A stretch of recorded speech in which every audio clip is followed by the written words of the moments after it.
Welcome to the tip of the day. The tip of the day number 1 is going to be tracking. It's a part of typography. So we're using Adobe Photoshop to learn this tip.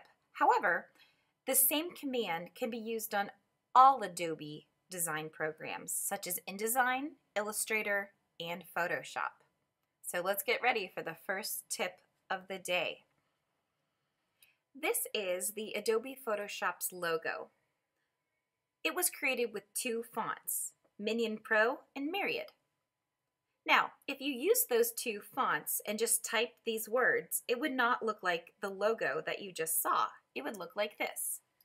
If you just look at this, can you tell the difference between the top and the bottom? It may not be easy to notice at first, but if you look closely at the space between the letters, you should see a difference. Here I used yellow to color in the space between the letters. You'll notice in the type version on top, there's more space between the letters, and in the actual logo on the bottom, there's less space. And this is why it looks like this. When type or fonts are designed, they're designed to look good where they're seen the most. And they're seen the most in print materials. So places like magazines, newspapers, articles that we see on devices. So when we have to enlarge the text on places like billboards or even just on the headline of an article or the bigger text that we see on things that we buy or even on the bigger text on logos that we see, then we start having a problem because the font was not designed to be used that way. So it's not as commonly seen because we commonly see it where it's mass produced and we have very small fonts. So here I'm going to show you how this happened to this Adobe Photoshop logo and why it needed to be adjusted. So I used the 2 fonts, Myriad and Minion Pro. And it looks great when it's small. But when I start getting it bigger, you're going to see that the text not only gets bigger in height, but the space between the text also gets bigger. And that's where we run into a little bit of trouble because it starts to look a little bit bulky. It can look clunky and ultimately unprofessional. And as graphic designers, we know that we need to adjust the space between the letters when you're using fonts in a way that they're not commonly seen. So when we have to enlarge the text, we have to track.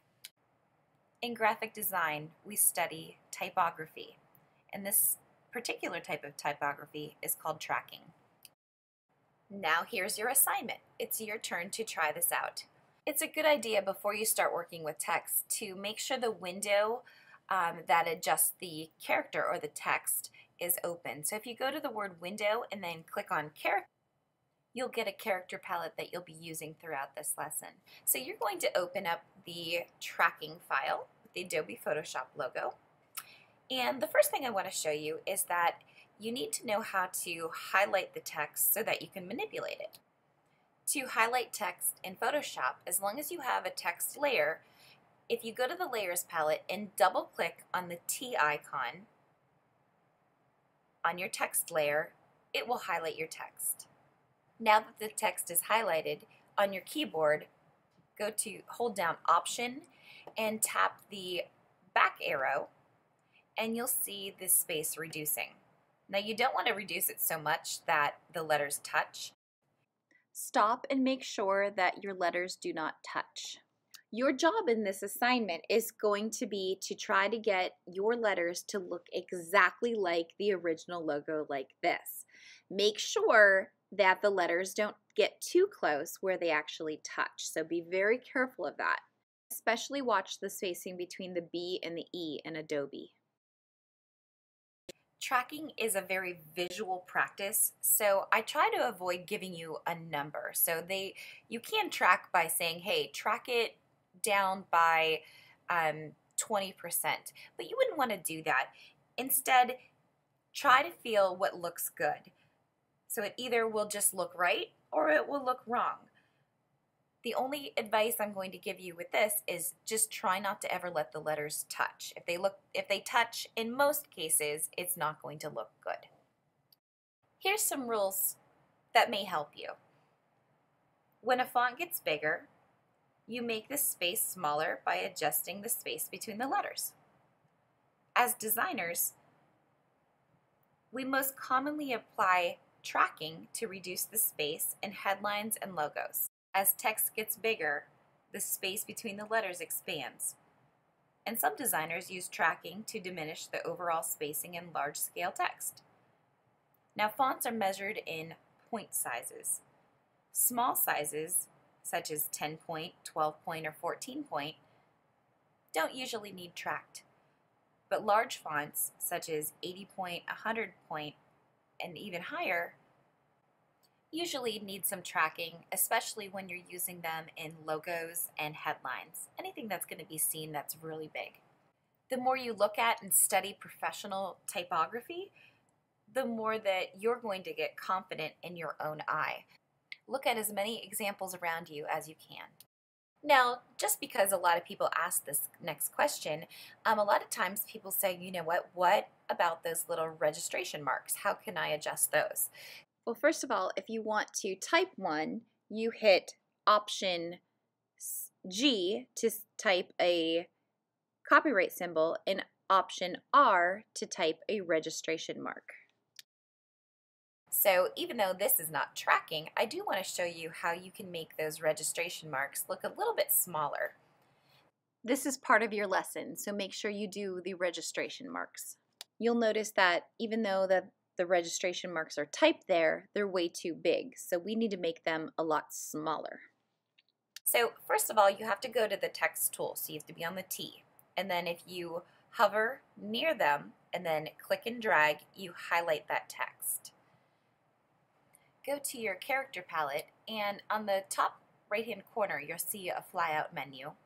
And you're going to select Superscript. And that will make those registration marks when you're highlighting them, and then you do this, it will make them really tiny and go up higher. Now go ahead and do all these things on your document and save it as a JPEG so you can turn it in. Now this next part is pretty much the opposite of what I just taught you, but some fonts look great just when you naturally type them. But imagine you were a graphic designer and you wanted to design a logo for somewhere fancy. So if you're this graphic designer and you are going to design for a classy place, and you might begin with a pretty nice design. However, if you brought it to the client and they said, you know what, I like the design, but I want something that looks more elegant. Something you can do to make fonts look like they are a little bit classier or they have a little bit more elegance to them is you can actually track them out. So I need you to open the next file, 1.2 Tracking Plus. And you're going to highlight the text Ambassador. Now remember, to highlight text, you just double click the T on the Layers palette and that will highlight your lettering.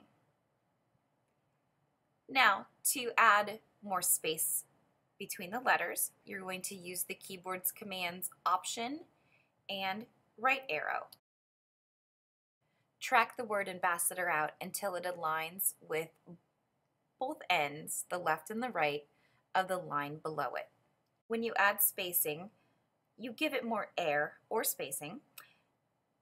It gives it a more airy look, which becomes a more expensive look.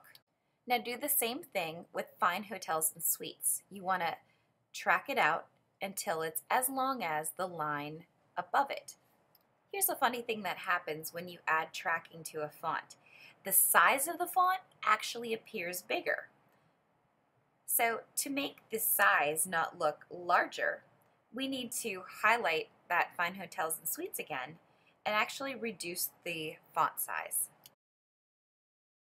Here's a quick tip for you. To quickly make the font size different, highlight the characters and then hover your cursor over the T icon in the options bar, and you can simply drag left or right and the font will get bigger or smaller.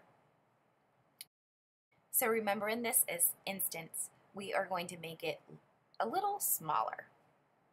Again, it's a visual experience, so use your eyes to see what looks good.